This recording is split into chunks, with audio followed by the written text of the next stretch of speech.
లూకా సువార్త 22వ అధ్యాయంలో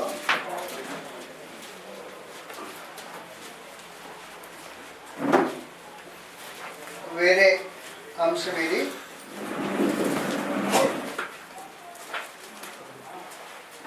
సియోను కొండ సంబంధమైంది కాదు, సంగతిని మార్చాను. లూకా సువార్త 22వ అధ్యాయం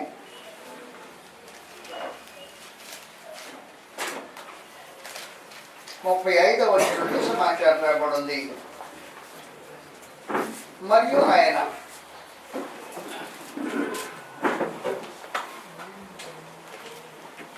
లూకా సువార్త 22:35 నుండి,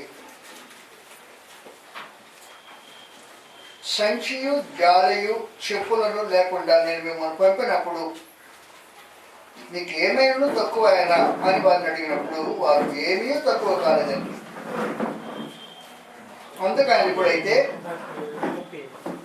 సంచి గలవాడు సంచియు జాలయు తీసుకొని పోవలను, కత్తి లేని వాడు తన బట్టనమ్మి కత్తి కొనుక్కొనవలను. ఆయన అక్రమకారులో ఒకటిగా ఎంచబడును అని వ్రాయబడిన మాట నాయందు నెరవేరవలసినది. ఏదైనా నన్ను కూర్చున్న సంగతి సమాప్తమవుతున్నదని మీతో చెప్పుచున్నాను అనను. ప్రభువా, ఇదిగో ఇక్కడ 2 కత్తులు అనగా చాలునని ఆయన వారితో చెప్పాను. ఇది నేను బయట మాట్లాడుకున్న సంగతి బహిరంగానికి వచ్చింది. బట్ట నమ్మి కత్తి కొనుక్కోమంటున్నాడంటే ఏంటి? బట్ట నమ్మి కత్తి కొనుక్కోమంటున్నాడు కదా ప్రభువైన యేసు. దాని అర్థం ఏంటి?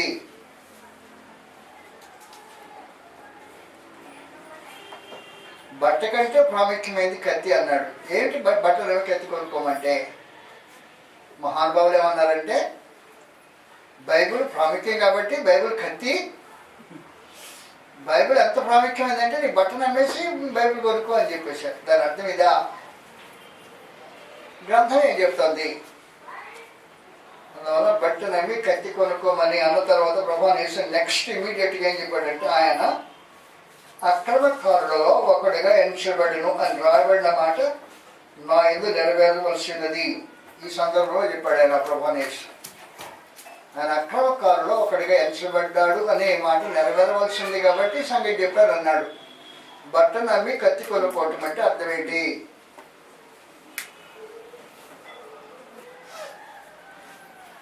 మీరు ఎవరైనా మీ బట్ట అమ్మేసి బైబిల్ కొన్నారా? ఈ మాట చూసి వాస్తవంగా ప్రభువైన యేసు అక్రమకారులు ఒకరిగా ఎంచబడను అనే ఈ సందర్భం దాన్ని సూచిస్తుంది. వాస్తవానికి ఆయన అక్రమకారులు ఒకరిగా ఎంచబడ్డాడు అంటే ప్రభువైన యేసు అక్రమకారుడు కాకుండా అక్రమకారుడిగా శ్రమపడవలసి వచ్చిన సంగతుల గురించి ప్రస్తావించాడు. ఈ సందర్భంలో చెప్పబడిన మాట అది. మనకి నిజంగా ఇది అర్థం కావాలంటే వేరే సందర్భం వచ్చి చూడాల్సిన అవసరం ఉంటుంది. మీ అందరికీ తెలిసిన అపోస్తల కార్యగ్రంథం 16వ అధ్యాయంలో ఒక వింతైన కార్యం జరిగింది. అపోస్తల కార్యగ్రంథం 16వ అధ్యాయం. తెలియని వాళ్ళు ఎవరు ఉంటారు? దాదాపుగా ఎవరికి తెలియని వాళ్ళు ఉండరు మనలో. ఎందుకంటే స్వార్థ చెప్పవడం కాబట్టి అపోస్తల కార్యం 16వ అధ్యాయం ఏం చెప్పిందో తెలుసు మనకి. ఏముందో దాంట్లో ప్రత్యేకించి అపోస్తలైన పౌలు శీల ఫిలిప్పీ పట్టణంలో సువార్త కోసం అనే సంఘటన 16వ అధ్యాయంలో ఉంది. ఈ 16వ అధ్యాయంలో వారు ఏం చేస్తున్నారో 11వ వచనం చదువుతాం. ఫిలిప్పీ పట్టణంలో మాసిదోనియా ప్రాంతం, మాసిదోనియాకు ఫిలిప్పీ కేంద్ర పట్టణం. మాసిదోనియా సామ్రాజ్యానికి కేంద్రమైన ఫిలిప్పీ పట్టణంలో అపోస్తలుడైన పౌలు శీల తిరుగుతున్నారు. 11వ వచనం నుండి దాంతో పాటు లోక కూడా వాళ్ళతో పాటు కలిసి ఉన్నాడు. కాబట్టి మేము ట్రోయను విడిచి ఓడ ఎక్కి తిన్నగా సుమిత్రాకేకును మరునాడు లేపుకు ఒక సమాచారం మాట్లాడుతూ 11వ వచనంలో విశ్రాంతి దినమున గవరి దాటి నదీ తీరమున ప్రార్థన జరుగులనుకొని అక్కడికి వచ్చి కూర్చుండి కూడి వచ్చిన స్త్రీలతో మాట్లాడుచుంటివి. అప్పుడు హృదయం దైవభక్తి కలిగిన స్త్రీ వినుచుండేది. ఒక సంగతి మనం మాట్లాడాల్సిన అవసరం లేదు. హృదయ సువార్త విన్నది, వాస్తవానికి అపోస్తుల సువార్త విడబడింది, అపోస్తులు తమ ఇంట్లో చేర్చుకుంది. హృదయ ఇంట్లో నుండి అపోస్తులు రోడ్డును అటు ఇటు తిరుగుతూ ఉన్నారు.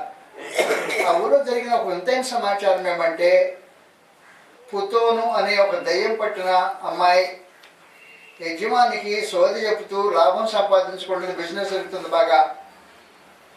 ఆ బిజినెస్ జరుగుతూ ఉంటే ఈ సోది చెప్పే అమ్మాయి సోది చెప్పి యజమానికి బాగా లాభం సంపాదించే పరిస్థితుల్లో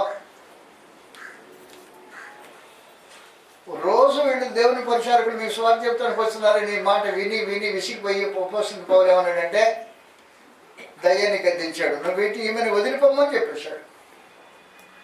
వదిలిపోమని చెప్పంగానే ఏం జరిగింది? దయ్యము ఆమెలో నుంచి వదిలిపోయింది. వదిలిపోతే ఏం జరిగింది? వ్యాపారం పడిపోయింది. వ్యాపారం పడిపోయింది కాబట్టి యజమానికి నష్టం కలిగింది. దీన్ని చూసిన ఆ యజమానులు ఏం చేశారంటే నేరం మోపారు. ఏం చెప్పారు? యూదులైన మీరు రోమీలమైన మనము వెనుకొడిని ఆచరించుకునే సంగతులు బోధిస్తున్నారు అని నేరం మోపేశారు. కాసేపు ఆగల మనుషులు దుమ్మిగబడ్డారు, మీద కొట్టేశారు. న్యాయాధిపతి వచ్చేసాడు. న్యాయపతి ఆజ్ఞ మేరకు కొట్టి జైచేస్తారు. అవి జరిగింది. ఈ కార్యక్రమం అంతా మనకు తెలిసిందే కదా. అపోస్తలుడైన పౌలు చేతిలో కత్తి ఉంది. కొనుక్కున్న కత్తి అది, ఉపయోగించడా? జాగ్రత్తగా వినండి. ప్రభువుని యేసు అక్రమకారులు ఒకనిగా ఎంచబడను అనే సమాచారం ఈ సందర్భంలో మాట్లాడిన సమాచారం అది. ప్రభువుని యేసు అక్రమకారుడు కాడు. పిలాతు ఎదుట నిలబడినప్పుడు పిలాతు ప్రభువుని యేసును తీర్పు తీర్చేటప్పుడు అనేకమైన విధాలుగా కొట్టబడ్డాడు. ప్రభువుని యేసు నిర్దోషిగా కనపడుతూనే ఉన్నాడు. ఎన్ని కోణాల్లో ఎంతమంది దగ్గర విచారణ చేసినా నిర్దోషిగానే కనపడుతున్నాడు. నిర్దోషిగా కనబడితే పంపించేద్దామని ఆలోచన పిల్లలకు ఒక ప్రక్కన ఉంది. యూదుల యొక్క వారి ప్రభావం వారి తన మీద ఉండి ఆయన్ని పంపడానికి వీళ్ళు ఇష్టపడకుండా నిలబడుతున్నాడు. కాబట్టి ఏం జరుగుతుందంటే పిలాతు రెండు వాటి మధ్యలో కొట్టబడుతున్నాడు. ఈ నిర్దోషి అనేది నిర్ధారణ చేసుకున్నాడు. నిర్దోషిని విడుదల చేసి హక్కు కలిగిన వాడు అన్నాడు. అప్పుడు చెప్పాడు, నేను సిలువేయడానికి నాకు అధికారం ఉంది, విడుదల చేయడానికి అధికారం ఉంది నాకు అనేటప్పుడు ప్రభా వేసాడు ఒకటే మాట, నీ పైనుంచి అనుకరించబడిపోతే నా మీద నీకేం అధికారం తెలిసాడు మాట. ఏంటైనా అధికారంలో పొందంటే నీకైనా అధికారం పోయా, పైనుంచి నీకు అనుకరించబడితే నాకు అధికారం, నీకు అధికారం లేదని. కనీసం నాతో మాట్లాడవా, నాతో మంచిగా ఉండవా? ప్రభా నేస్తూ మాట్లాడటానికి పిలాతు ప్రయత్నం చేసిన ప్రభా నేస్తూ సావధానంగా మాట్లాడలా. అవసరమైనప్పుడు మౌనం వహించాడు. ఎందుకంటే అక్రమకారులు ఒకరికి ఎంచబడ్డను అని ఆయన కూర్చొని రాయబడిన లేఖను నిలబెట్టడానికి కార్యక్రమం ఇలా జరిగిపోయింది. ఆయన వాస్తవానికి నిర్దోషి, నిష్కల్మషుడు, విడుదల చేయబడటానికి యోగ్యుడే. కానీ విడుదల చేయబడకుండా ప్రభువుని యేసు అక్రమకారులు ఒకటిగా తీర్చబడి సిలువేయబడటం అనే ఒక ప్రత్యేకమైన కార్యక్రమం ఉంది. ప్రభువుని యేసు కత్తి కలిగిన వారే. ఆ మాట మీకు అర్థం కాదా? ఇప్పుడు పౌలు శీలుడు కత్తి కలిగిన వారే, ఉపయోగించలా. వాస్తవం ఏం జరిగిందంటే యూదులైన వీరు రోమీలమైన మనము చేయకుండా ఆచారం ప్రకటిస్తున్నాడు అనేటప్పటికీ జనం మీద దుమ్మిగా వచ్చేసారు. న్యాయాధిపతి వచ్చేసాడు, కొట్టించాడు. కొట్టే మేము మాత్రం రోమీలు కాదు అన్నాడు అనుకో, కత్తి తీసాడు అనుకో, అప్పుడు ఏమైపోతుంది? ఎక్కడో అక్కడ సబ్సైడ్ అయిపోతారు. వీళ్ళు కూడా రోమీలు అన్నమాట, మీద నేల మోపకూడదు అన్నమాట. కత్తి తీలా బయటికి యూదులైన వీరు రోమీలమైన మనము అన్నాడు. అచ్చమైన రోమీడు పౌలు స్త్రీలు ఇద్దరు రోమీలే. కాబట్టి ఈ రోమీలమైన మమ్మను మేమంతా రోమీలు కదా అంటే ఏం జరుగుతుంది అన్నమాట? మేము కూడా రోమీలం కదా అంటే ఏం జరుగుద్ది? ఏం జరగదు. వాళ్ళకి నోర్మి ఎక్కడో అక్కడ చేతులు సలబడిపోయి వాయిస్ డౌన్ అయిపోయి మెదకు దొరికినవాడు.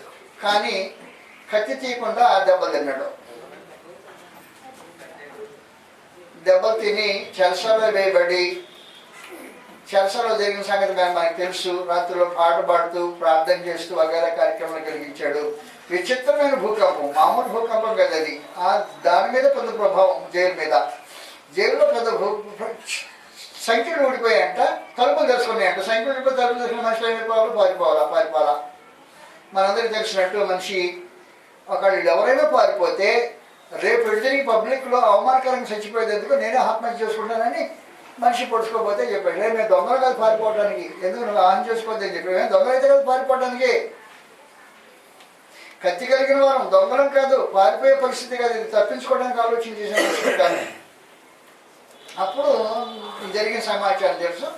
ప్రధాన జైలు అధికారికి కలిగిన మార్పు, వాళ్ళ ఇంట్లోకి వెళ్ళి ప్రకటించిన సువార్త, అతను బాప్తిస్మం పొందిన కార్యక్రమం. తెల్లారి రిపోర్ట్ ఏం జరిగిందంటే జైలు అధికారికి మంచి వర్తమానం.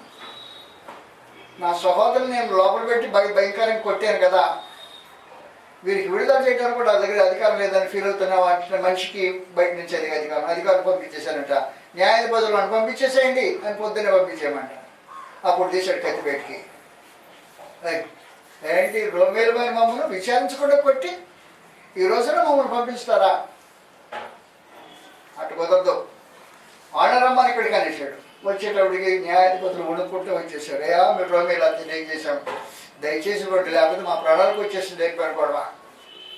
అందువల్ల వాస్తవమైన సంగతి ఏమంటే అక్రమకారులో ప్రభువుని యేసు అక్రమకారులో ఎంచబడటానికి ఆయన ఒక దోషిగా శ్రమ అనుభవించాడు. అపోస్తలుడు పౌలుశీలుడు నిర్దోషులు ఒక దోషులుగా శ్రమ అనుభవించారు. వాస్తవానికి ప్రభువుని యేసు చెప్పిన సమాచారం అది. మీరు ఎవడైనా దోషిగా శ్రమ అనుభవించకూడదు. నిర్దోషిగా శ్రమ అనుభవించడం న్యాయమైన సంగతి. ఆ కత్తి కొనుక్కోండి అన్నాడు ప్రభువుని యేసు. నేను హైదరాబాద్లో వచ్చిన మీటింగ్లో మాట్లాడితే మీటింగ్కి ఒక రాష్ట్ర ప్రెసిడెంటు, ఒక సెక్రటరీ, ఒక ట్రెషరరు, సెక్రటరీ, వైస్ ప్రెసిడెంట్ ముగ్గురు వచ్చారు. మీటింగ్ అయిపోయింది. అయిపోయినాక దగ్గరకు వచ్చి స్టేజ్ మీదకి ఎక్కారు. ప్రెసిడెంట్ని పిలిచాడు. ఆయన ప్రెసిడెంట్ పిలిచామని చెప్పండి, నేను క్రైస్తవ హక్కుల పోరాట సమితి ప్రెసిడెంట్ని రాష్ట్రానికి. మీకు ఏదైనా ఇబ్బందులు కలిగితే క్రైస్తవులుగా నాకు చెప్పండి, నేను పోలీసులతో మాట్లాడి ప్రభుత్వంతో మాట్లాడి మీ హక్కులు తీరుస్తాను అని. క్రైస్తవులు ఆ హక్కుల కోసం పోరాడేవాళ్ళు కాదు అని ప్రభువు చెప్పాడు. క్రైస్తవుల హక్కుల కోసం పోరాడేవాళ్ళు కాదు. నేను నా హక్కు కోసం పోరాడినవాడిని కాదు, అక్రమకారునికి ఎంచబడ్డాను.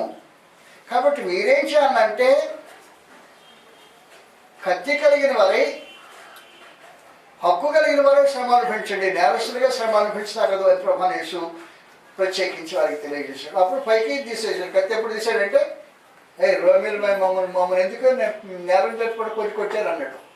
అని మీరు అక్కడ కత్తి ఉందా? ఆ కత్తి ఉంది, వాడే కత్తి కాదు ఇది. అందువల్ల ప్రభువు యేసు గారు చెప్పిన సమాచారం ఏమంటే కత్తి లేనివాడు కత్తి కొనుక్కోండి అన్నాడు. కత్తి కలిగి లేనట్టు శ్రమ అనుభవం అనుభవించండి. ఒక క్రైస్తవుడిగా శ్రమ అనుభవించడం అనేది దోషిగా శ్రమ అనుభవించడానికి వ్యత్యాసం ఉంది. ప్రభువు యేసు నిర్దోషి శ్రమ అనుభవం అక్రమకారుడిగా ఎంచబడ్డాడు. అలాగనే మీరు కూడా ఏం చేయాలంటే నిర్దోషులుగా అక్రమకారులుగా ఎంచబడి శ్రమ అనుభవించండి అనే ప్రత్యేకమైన సమాచారం ప్రభువు యేసు చెప్పాడు. అది కత్తి కొనుక్కోవటం అంటే. అంతేగాని నిజంగా కత్తి ఒకటి కొట్లో పోయి కొనుక్కోవటం కానీ, లేకపోతే బట్ట అమ్మేసి బైబిల్ కొనుక్కోవటం కాదు. అది హక్కు కలిగి శ్రమ అనుభవించండి. నేను చేసిన పని అది. నేను హక్కు కలిగి శ్రమ అనుభవించుతున్నా. వాస్తవానికి నేను శ్రమ అనుభవించాల్సిన అవసరం లేదు. నేను నిర్దోషిని, నిష్కానుకుడిని, అపవిత్రులు చేరకుండా ప్రత్యేకంగా బ్రతికిన వాడిని. నేను అని అక్రమకారులుగా ఎంచబడ్డాను. నేను ఎలాగ అక్రమకారులుగా ఎంచబడి ఉన్నానో మీరు కూడా అలాగే ఏం చేయండి, కత్తికి లేనివాడు కత్తి కొనుక్కోండి. అక్రమకారులుగా శ్రమ అనుభవించకండి. మీరు ఎప్పుడైనా క్రైస్తవులుగా శ్రమ అనుభవించితే హక్కు కలిగి శ్రమ అనుభవించండి. అది అపోస్తులైన పౌలు శీలుడు చేసిన విశేషమైన కార్యక్రమం అది. కాబట్టి కత్తి కలిగి లేనివాడు కత్తి కొనుక్కోండి అంటే నిజంగా ఒక కత్తి కొనుక్కోమంటాం కాదు, లేకపోతే బైబిల్ కొనుక్కోవటం అంటే కాదు. శ్రమ పడటానికి హక్కు కలిగి శ్రమ పడండి, నిర్దోషులుగా శ్రమ పడండి అనే ఒక విశేషమైన సమాచారం ప్రభువు యేసు తన శిష్యులకు తెలియజేసిన ఒక వింతైన కార్యక్రమం అది. అంతేగాని కత్తి అంటే కత్తి కాదు, కత్తి అంటే బైబిల్ అంతకంటే కాదు. ఆయన అక్రమకారులుగా ఎంచబడిన కారణాన్ని బట్టి దేవుని ప్రజలు పౌలు శీలుడు ఆ ఊళ్ళో అక్రమకారులైనట్టు ఎంచబడ్డారు. ఏం చేశారు? రోమీలే. కత్తి తీసేస్తే శ్రమ జరగకపోతే అక్కడ రాత్రి సువార్త ఉండదు. ఆ సువార్త ఉండకపోతే అక్కడ కార్యక్రమం జరగదు. పరలోక దేవుడే జోక్యపుచ్చుకోవడానికి అవకాశం లేని పరిస్థితి ఏర్పడేది. కాబట్టి ఈ రోజున ప్రభువుని యేసు అక్రమకారుడిగా శ్రమ అనుభవించిన కారణాన మానవ జాతికి విమోచన అనుభవించడానికి పరమ దేవుడు జోక్యపుచ్చుకోవటం ఏర్పడింది. అలాగనే ఆ పౌలు శీలుడు శ్రమ అనుభవించిన ఆ పరిస్థితిలో నిర్దోషమైన వారికి నిజంగా రోమీలే. వాళ్ళ మీద పెట్టిన నేరం కాదు. రోమీలు మనము యూదులైన వీళ్ళు చేయకుండా ఆచారాలు బోధిస్తున్నారు. ఎవరో చెప్పింది మీకు ఆ మాట? మేము మాత్రం రోమీలు కదా అంటే అవుట్ అయిపోయింది అంత సమాచారం. ప్రభానేసి నేను కూడా నిర్దోషణ అంటే ఇప్పుడు ఇంకా శిరో కార్యక్రమం జరిగేది కాదు. శిరో కార్యక్రమం జరగడానికి ప్రభు నిషేధ యొక్క నిర్దోషత్వం నిరూపించుకోవడానికి ఆయన ప్రయత్నం చేయాల. ఆ సందర్భంలో చెప్పాడు, అక్రమకారులు ఒకటిగా ఎంచబడ్డాడు ఆయన అని చెప్పిన సందర్భంలో మీరు కూడా అక్రమకారులుగా ఎంచబడి శ్రమానుభవించడమే కానీ అక్రమకారులుగా శ్రమానుభవించకూడదు అని ప్రత్యేకించి తన శిష్యుడైన వారికి ప్రభు అనేసి తెలియజేసిన విశేషమైన సందేశం అది. కత్తి లేని వాడు కత్తి కొనుక్కోండి, హక్కు కలిగి శ్రమానుభవించండి, శ్రమానుభవము నిర్దోషులకు అనుభవించండి అని ప్రభు యేసు తెలియజేసిన విశేషమైన సమాచారానికి సంబంధించింది. కత్తి లేనివాడు కత్తి కొనుక్కోమంటాం అనేది కానీ వేరొకటి కాదు. అది దాని సమాచారం. క్రైస్తవుడైనంతగా శ్రమ అనుభవించాలి. అందులో మొదటి పేతురు 4వ అధ్యాయంలో తెలియజేసినట్టుగా ఏ రూపంగా శ్రమ అనుభవించడం తగదు అని సమాచారం చెప్పేశాడు. ఎలాగా శ్రమ అనుభవించి తగదంటే ప్రత్యేకించాలని చెప్పాడు. 4వ అధ్యాయం తీస్తాం. బాధ అనుభవించడం తగని రూపం చెప్పేశాడు ప్రత్యేకించి అక్కడ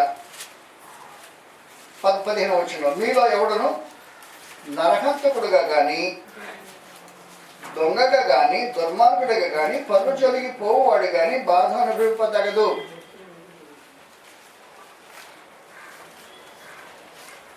కాబట్టి నిర్దోషిగా శ్రమను బాధ అనిపించాలి. క్రైస్తవుడైనందుకు నిర్దోషిగా బాధ అనిపించాలి.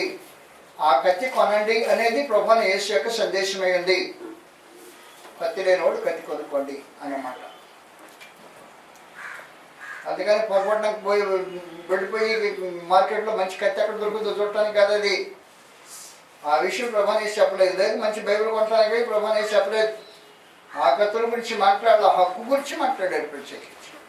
హక్కు లేనివాడు హక్కు కలిగి ఉండండి, హక్కు కలిగి శ్రమ అనుభవించండి, అది న్యాయం అవుతుంది. అక్రమకారులుగా నేను ఎంచబడ్డానంటే నేను నిర్దోషైన నేను దోషభరితమైన వాడికి ఎంచబడుతున్నా.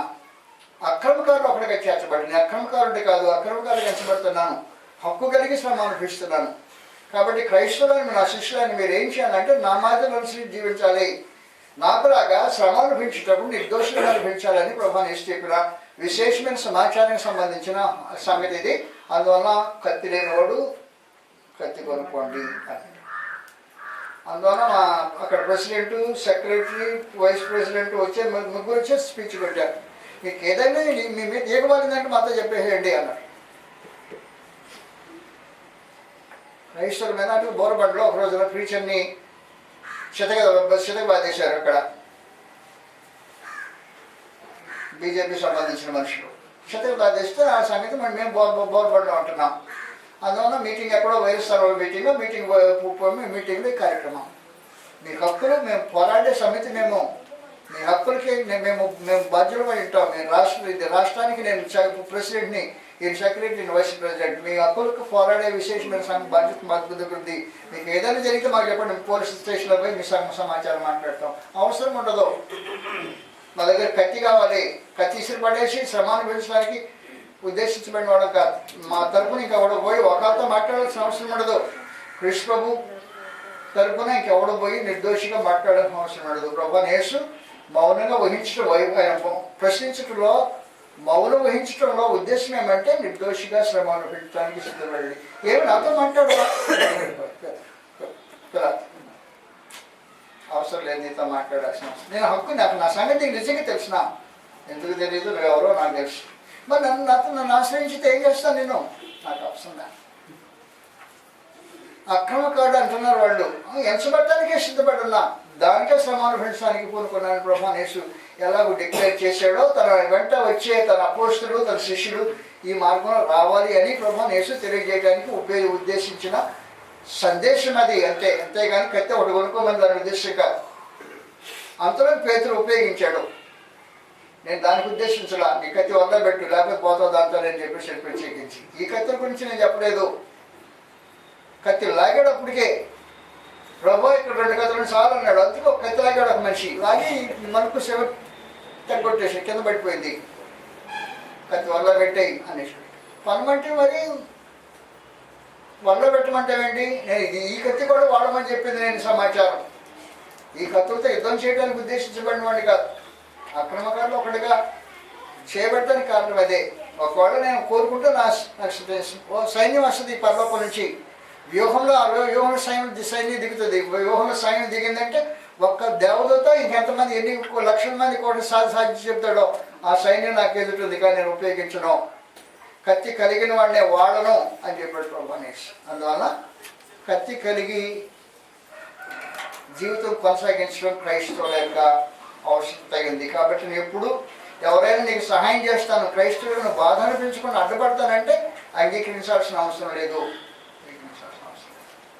కత్తి లేకపోతే కత్తి కొట్టుకో, కత్తి తింటే చాలు ఉంచుకో, కానీ వాడొద్దు, తీసి నరకొద్దు. నరకడానికి ఉద్దేశించబడిన కత్తి కాదని ప్రత్యేక ప్రభావం తేటగా తెలియజేసిన కారణాన సమాచారం ఇది, దానికి వేరే సమాచారం ఏం లేదు. దాని కనుక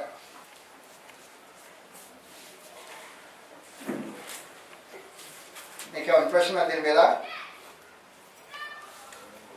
దీని మీదేం ప్రశ్న లేకపోతే మనం ముందు సాగవచ్చు.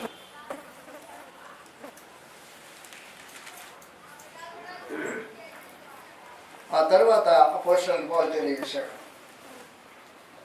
ముందెందుకు చెప్పలేదయ్యా మాకు ఈ సంగతి?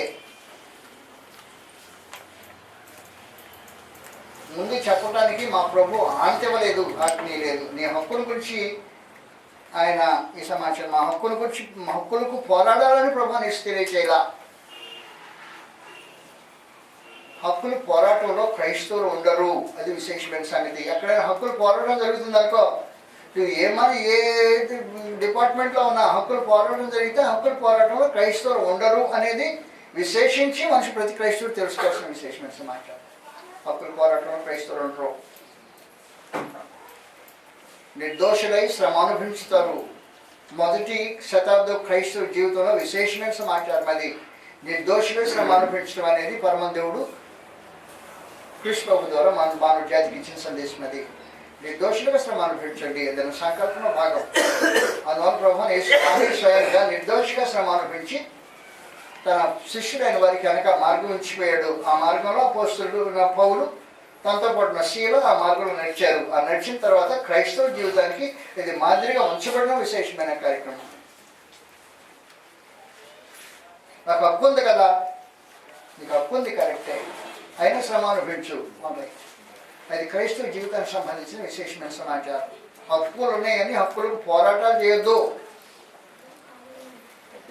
హక్కులు పోరాడే సమితి కాదు ఇది. అందువల్ల అయిపోయినాక నేను చెప్పాను, ఆయన ప్రెసిడెంట్ గారు పెద్దోళ్ళందరూ ఇచ్చేది చాలా మంచిది, మేము మాత్రం హక్కుల కోసం పోరాడేవాళ్ళం కాదండి. ఎవడైనా తనితే తనించుకుంటాం. అపోస్తలుల కార్యక్రమం 5వ అధ్యాయంలో ఇది చూపించిన మాదిరి ప్రత్యేకించి అపోస్తలుల కార్యక్రమం 5వ అధ్యాయం. తనితో తనించుకుంటామయ్యా అని చెప్పేసి ఆయన మీకి అది అదే నేను చెప్పాను, మీకు మంచి కోరితే మంచి లేదంటాడు ఆయన. ఆయన మా మంచి కోరంటే మాకు మంచి లేదంట. మంచి కోరితే మంచి లేకపోవడానికి కారణం గ్రంథం ఇలా చెప్పింది. అలాగే 5వ అధ్యాయంలో అపోస్తలుల కార్యక్రమం 5వ అధ్యాయం 40వ వచనం నుండి వారతని మాటకు సంబంధించి అపోస్తలులను పిలిపించి కొట్టించి యేసు నామమును బట్టి బోధింపకూడదని ఆజ్ఞాపించి వారిని విడుదల చేసిరి. ఆ నామము కొరకు అవమానము పొందుటకు పాత్రలు ఎంచబడ్డందున వారు సంతోషించు మహాసభ దగ్గరికి వెళ్ళిరి. దేనికి వెళ్ళారు? ఎలాగెళ్ళారు? ఆ నామము నిమిత్తము ఏం పొందడానికి? అవమానం పొందడానికి పాత్రగా చెప్పా ఛాన్స్ దొరికింది అన్నాడు అంతే.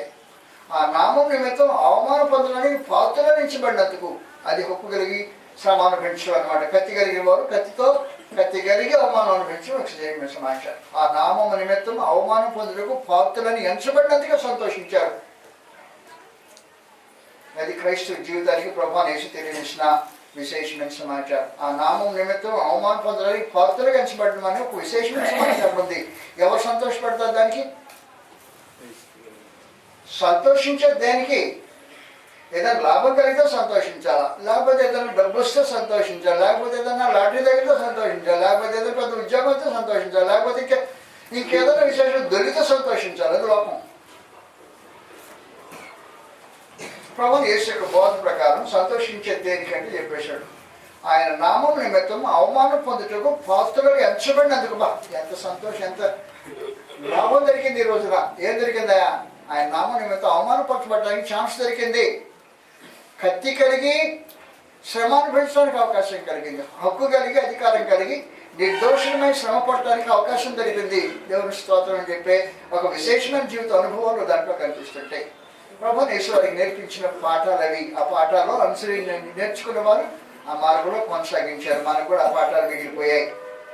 ఆయన నామం నిమిత్తం అవమానం పొందడానికి పాత్రలు ఎంచబడి తన్నితే బాగా రే మాట్లాడు దిగు మీద తిప్పి పేరు పెట్టి ఇప్పుడు మాట్లాడొద్దంటే తన్ని బయట పంపించారు చాలు. ఏమైందా తల్లి పంపించారు అందులో. ఆయన నామం బట్టి అవమానం పొందడానికి పాత్రలను ఎంచినందుకు సంతోషించారు. అది ప్రభువు యేసు తన శిష్యులకు తెలియజేసిన విశేషమైన పాఠం. ఆ పాఠం నేర్చుకున్న వారు నేర్పు పొందిన వారే దాన్ని ప్రదర్శించిన విశేషమైన జీవిత గాథలు గ్రంథాలలో రాయబడి ఉన్నాయి. అది సంగతి గ్రంథంలో రాయబడిన సమాచారం. ఇంకేం నాకు 5 నిమిషాలు ఉన్నాయి, ఇంకా 5 నిమిషాలు ఉన్నాయి ఈ టైంకి. మీకు ఏమైనా ప్రశ్నలు ఉన్నాయా?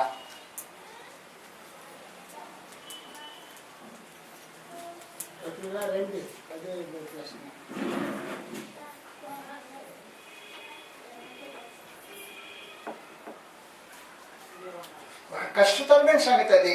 హక్కు కలిగి హక్కును దాచిపెట్టుకోవడం కష్టం. హక్కుల కోసం పోరాటం శరీరం చేసే కార్యక్రమం. నాకు హక్కు లేదంటావా, నాకు దాంట్లో లేదంటావా, అది లేదంటే ఇలాంటి సహజమైన సంగతి. శ్రమ అనుభవించిన తర్వాత హక్కు కలిగే శ్రమ అనుభవించాను ఆయన. అయా న్యాయబద్ధుడారా రోమిడే తొమ్మిదిన మీ చేత హక్కు లేక తొమ్మిదిలా యూదుడినై 9 నెలల మీ చేత రోమిడునై 9 తిన్నాను. ఆ రోజే అప్పుడే నీకు కత్తి చూపించినట్టయితే సబ్సైడ్ అయిపోయింది పరిస్థితి అంతా. చూపించలా. నేను హక్కు కలిగిన వాడిని రోమిడిని. ఆ మహాపట్నంలో పుట్టాను, తాసులో పుట్టిన వాడిని. కిలికీలోని తాసులో పుట్టిన ఆ ఊర్లో ఆ గొప్ప పట్టణ పౌరుడు నేను. ఏమనుకుంటున్నావు? నేను జన్మతోనే రోమిడిని. అనేక మంది డబ్బు పెట్టి రోమా పౌరత్వం కోరుకునేవాడు. జన్మతో రోమిడైన వాడు పెద్ద మనగాడు అన్నమాట వాస్తవానికి. అలాంటి వాడు కూడా నేను రోమిడ్ అని చెప్పుకోకుండా దాచిపెట్టుకొని తన ఐడెంటిటీని దాచిపెట్టుకుని రోమి నేరస్థాపన చేయబడే యూదులైనట్టు శ్రమ అనుభవించాల్సిన అవసరం లేదు. ప్రభువు యేసు నిర్దోషి అయి నిర్దోషత్వాన్ని దాచిపెట్టుకుని నేరస్తుడైనట్టు శ్రమ అనుభవించాల్సిన అవసరం లేదు. కానీ అలాగే అనిపించాడు. తన శిష్యులు అలాగే అనిపించాలని వాళ్ళ దేవుడు కోరినట్టుగా ప్రభువు యేసు ఒక బోధ మేరకు అపోస్తలులు ఆది కాలపు భక్తులు మొదటి శతాబ్దపు విశ్వాసులు ఈ మార్గాన్ని అనుసరించి నడిచారు. ఇది మార్గం. క్రైస్తవుడైనందుకు నిర్దోషిగా హక్కుల కోసం పోరాడకుండా శ్రమ అనుభవించడం దేవుని సంకల్పంలో భాగమైంది. హక్కుల కోసం పోరాటం అనేది క్రైస్తవ జీవితానికి సంబంధించింది కాదు. క్రీస్తు ప్రభు తన హక్కు కోసం పోరాడలేదు. అపోస్తలులు తమ హక్కు కోసం పోరాడలేదు. పౌరస్త్రీలు తమ హక్కు కోసం పోరాడలేదు. హక్కు కోసం కాకుండా శ్రమ అనుభవించితే వచ్చిన ఫలితం ఏంటంటే ప్రభువు యేసు నిర్దోషిగా శ్రమ అనుభవించి వచ్చిన ఫలితం మానవ జాతికి రక్షణ. పౌరస్త్రీలు నిర్దోషులుగా శ్రమ అనుభవించి వచ్చింది జేడింటి వారికి రక్షణ. లేకపోతే పని అక్కడ జరిగేది కాదు. కాబట్టి పరమ దేవుని యొక్క సంకల్పంలో ఇలాంటి విశేషమైన సంగతులు ఉన్నాయి కాబట్టి శ్రమను తప్పించుకోవటానికి అబద్ధాలకల్లా, తప్పుకోకల్లా, డొక్క తిరుగుడు మార్గాలు అనుసరించకల్లా, దానికి వేరే వేషం వేసుకోవాల్సిన అవసరంలా ఉన్నతున్నట్టుగా ప్రదర్శించి కృపను అనుభవించి అవసరమైతే శ్రమ అనుభవం పొంది దేవుని మహిమపరిచి దానివల్ల దేవుని రాజ్య వ్యాప్తి కొరకు మీ తలంతులు వాడాల్సిన అవసరం కలిగిన వారే ఉంటారు. దీంతో మన చేస్తూ ముగించిన నమస్కారం.